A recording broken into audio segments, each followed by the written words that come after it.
If there was ever any need to think that Agent 6 is a very questionable character, the birth of Zipperman says as such. He is a very questionable character, and his idea to earn evil points in order to prepare for the upcoming Demon Lord attack, while in theory technically works. I mean, he prowls the streets and he magically has his zipper come undone as he makes women flee for the hills, because even though he wasn't going to actually do anything, it makes them think that very bad things are going to occur, and he racks up evil points. And seemingly, based on the 500 or so he had, and the fact that Alice says they were only going to bank 200 of them as a last resort, he did get the job done. But I love how you can really see the Konosuba influences now, where Konosuba took what this series did and really ran with it. I got the most darkness moment ever within this episode, because for those who didn't know, the web novel of Combatants Will Be Dispatched was written before the web novel of Konosuba, and it's very fascinating to have a character who is just enthralled by what he's doing, pretending that she's scared and she doesn't want to be violated when really that is a fantasy of hers.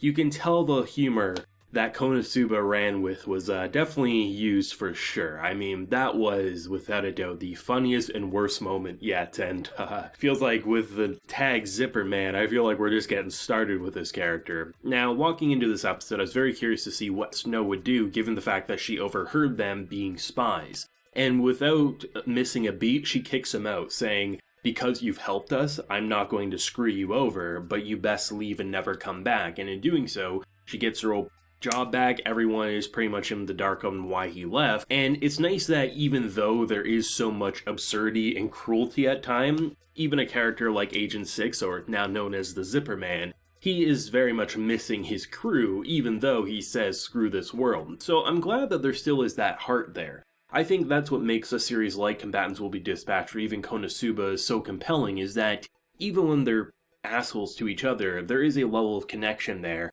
that they can't help but want to be around each other, right? Because they are this really interesting, dysfunctional group. It's interesting, too, because while this episode, I think, kind of flowed in a pretty natural sense, I mean, the Demon Lord coming up and destroying everything because, well, with someone like Zipperman being the one who took down the tower, it kind of screwed over the hierarchy and the prophecies of the hero. So everything goes to shit, and seriously, without them there would be no way for this kingdom to survive, especially considering the fact that they have things like mines that they could use, and a singular mine took out a golem, right? It just kind of goes to show you the level of technology and what it can do in the face of what usually is kind of catastrophic. Anytime you play video games or you watch stories that have giant walking golems, you know, it takes like the master hero or the master archer to take it out while pinpointing the exact accuracy. But a single mine destroys everything, right? It's so fascinating to see how the concepts of what they're able to do because of their modern kind of evil point technology,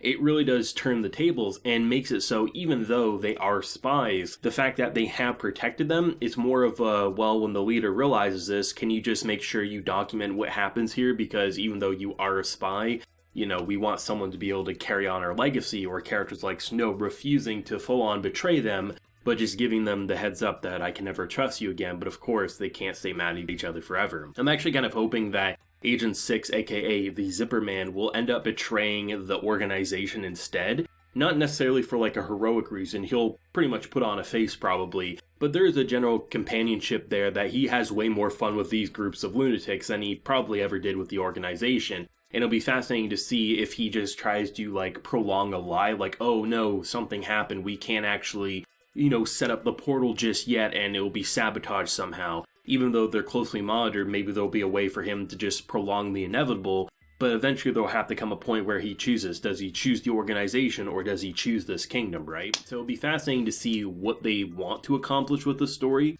while still sprinkling in these absolute ridiculous moments. I mean, there's been plenty of moments where I was like, oh, I can definitely see the influences that Konosuba used in order to write its characters. But that scene with Zipperman, I mean, that was without a doubt one of the best and worst moments I've seen from this author. And I hope this is only just the beginning. While sure, if he is the reason they end up surviving, the term Zipperman probably won't be as perverted as it once was, but at the same time, I don't think he'll ever live that tag down. But I think it was actually really humorous, the fact that there was these kids who were making fun of him, and he planted porn mags in their home so that their parents would find it, and he's just sitting there and he's gaining evil points. And then Alice is just like, they're kids. He's like, yeah, but it's better than pantsing them. And I'm like, you're not wrong, but you're not right either, right? It's just like, what are we watching? There's so many just like subtle, just hilarious moments, like the fact that Snow's saying that Grimm and Rose, we're gonna do just fine, we're never gonna leave our post, when they're really just kind of like, is this a bit serious here? And like, it's just like the little moments that really shape an episode. And for something walking in thinking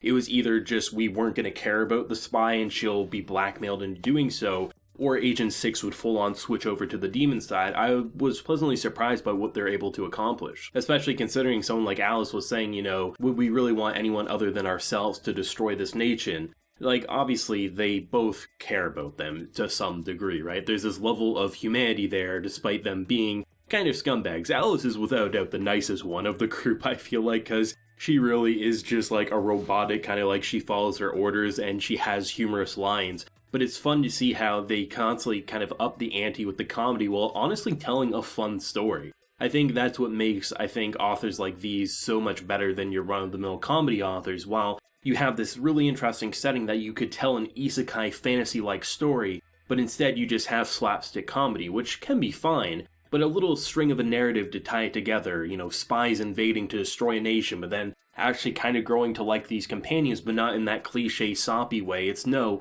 they're kind of all assholes to each other, so that's kind of why they want to stick around, right? There's just a really good way to continue making this cast thrive, and I think having the spy kind of tag out of the bag allows for a lot more interesting possibilities, and who knows where we're going from here. I mean, I think that banking of the 200 points is going to play a factor in probably next week's episode. I'm not sure what they'll buy with those 200 points, but it'll probably be something very explosive. I'm just hoping at some point in this show we get a tank that comes out and we just see Zipperman just kind of like sounding the alarms, laughing like a maniac as he's shooting his way to victory, right? It'd just be really funny to see something like that. And like with Konosuba, I think the Japanese casting is so picture perfect where there's some characters I could see being like, okay, yeah, a dub voice would be good for that. But I mean, someone like Agent 6, there is no replacing him, I feel like. It is such a perfect casting choice that I don't understand how some actors are able to get so into the role unless they share some characteristics with them. Which is a little frightening, but I mean, the performance for him when he really goes off the rails and the art style is this most exaggerated, I think I've compared it before, almost like Joey Wheeler from like some of the memes you've seen in Yu-Gi-Oh! As you have this like overly evil, just holy shit bastard moment, but the voice actor doesn't feel like anything other than he firmly believes he is the Zipperman, and it's kind of frightening, but then on the other hand, we get this amazing performance, so we're kind of thankful all at the same time, right? The voice acting is absolutely top notch, and the art style doesn't miss a beat either. Overall, absolutely hilarious episode, probably made me laugh the hardest while being disturbed the most, all at the same time. Let me know your thoughts and feelings down below. Where do you think it's going to go with the battle next week, and what was your personal favorite moment from this week's episode? If you enjoyed the video, leave a like, share your support, and hit that subscribe button if you happen to be new around here. So until next time, everyone, please take care and have a good one.